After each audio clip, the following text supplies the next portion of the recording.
it's Linda Edowich, and we are at week 3, February 2021, and this market is flying by at a blink of an eye. I can't even believe we are this far into Q1 of 2021. It's amazing. Market is still so strong. We have 41 active single-family homes on the market right now, and 5 of them are coming soon. So that's actually an additional 5 homes that are going to be coming on the market. So those homes are ranging anywhere from $319,900 all the way to $699,900. So watch for those 5 coming soon listings ready to hit the market.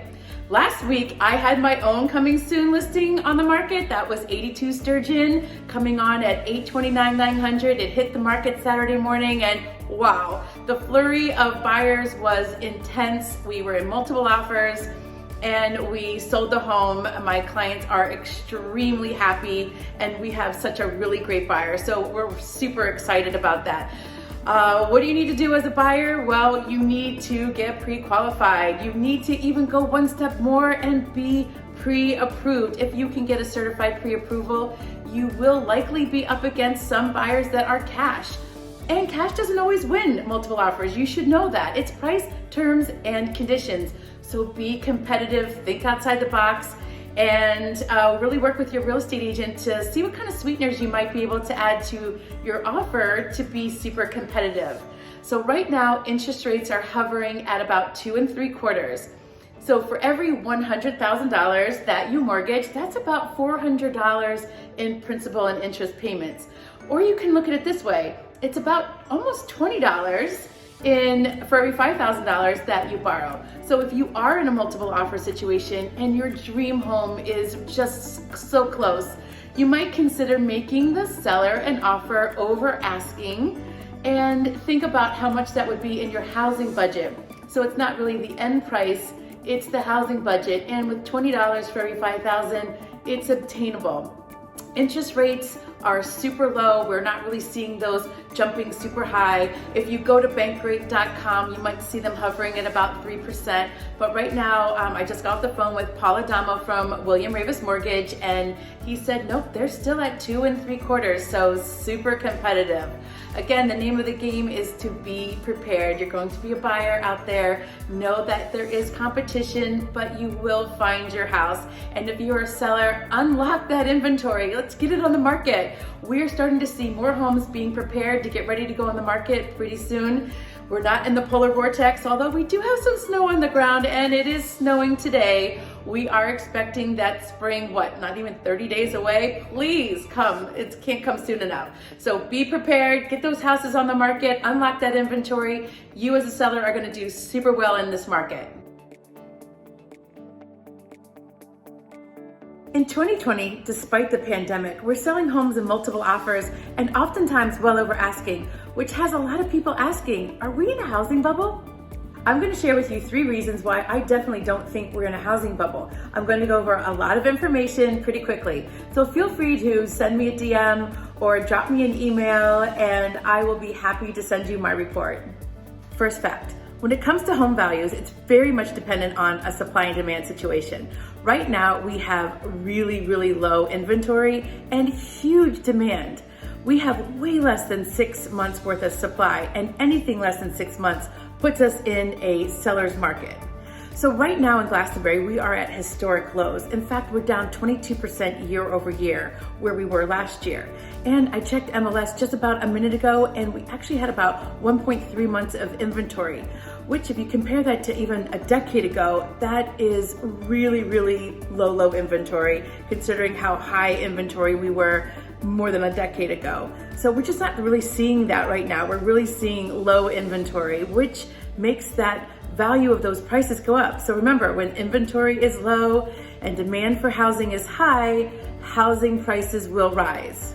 Fact number 2, the demand for housing right now is real. Back about a decade ago, buyers were buying properties that probably had no business buying. They were qualifying based on no income, no asset verification.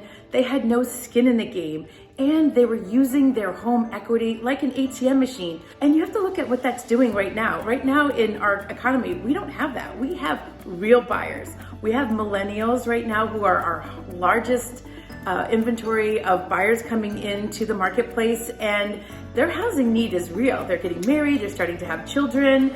We also have the pandemic driven buyers where they're just looking at their property that they're living in and they're saying, look, this is not working for me anymore. I need more space. I am working from home now. I need a home office.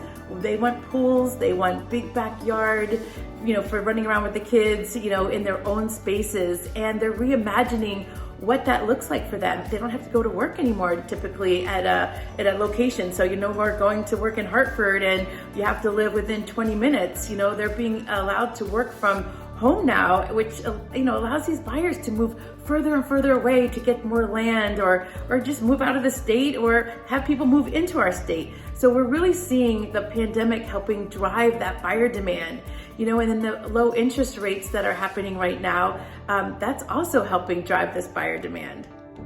Third and last fact, low interest rates. In fact, historic low interest rates.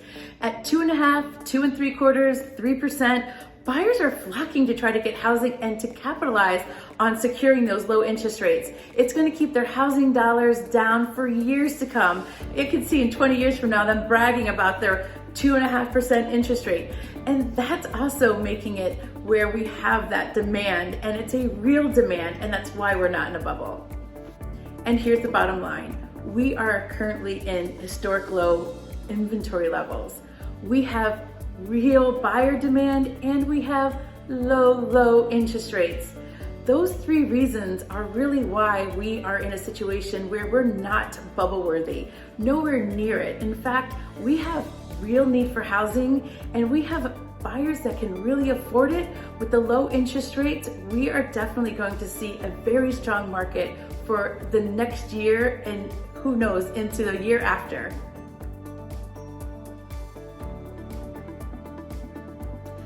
Hey, it's Linda Edelwich, and today I'm at Sherwin Williams right here in Glastonbury, Connecticut. And I'm really excited because we are looking at Urbane Bronze, which is Sherwin Williams' color of the year.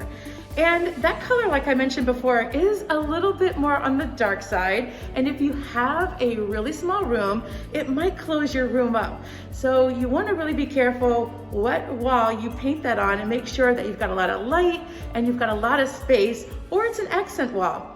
But if you're getting your house ready for the market, you're going to want to neutralize probably what you already have in there. And I recommend my color of the year, which I'm so excited to announce, Modern Gray.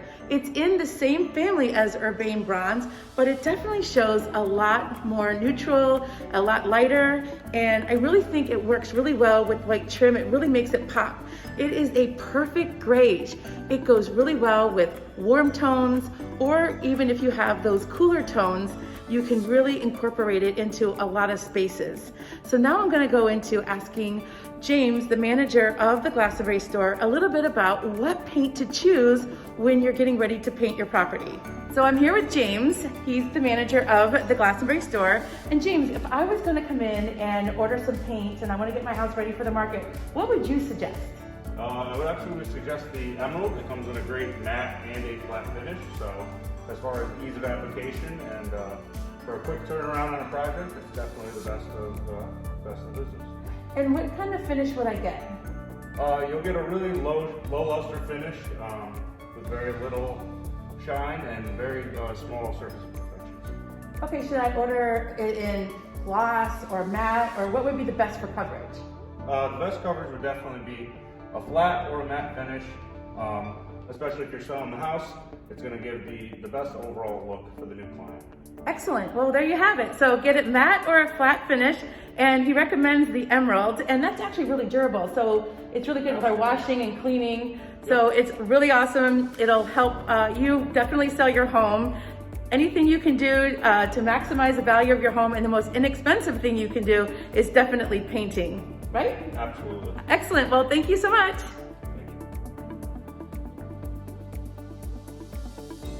I am so excited to announce my color of the year, Sherwin Williams Modern Gray.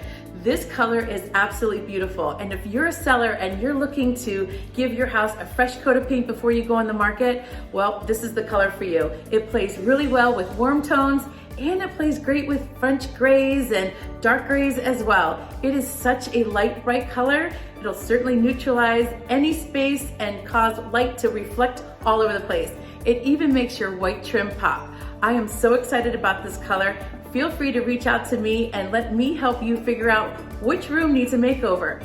Did you know that paint is the easiest, most cost-effective way to get your home ready for the market? Well, spring market's right around the corner. What room are you gonna paint?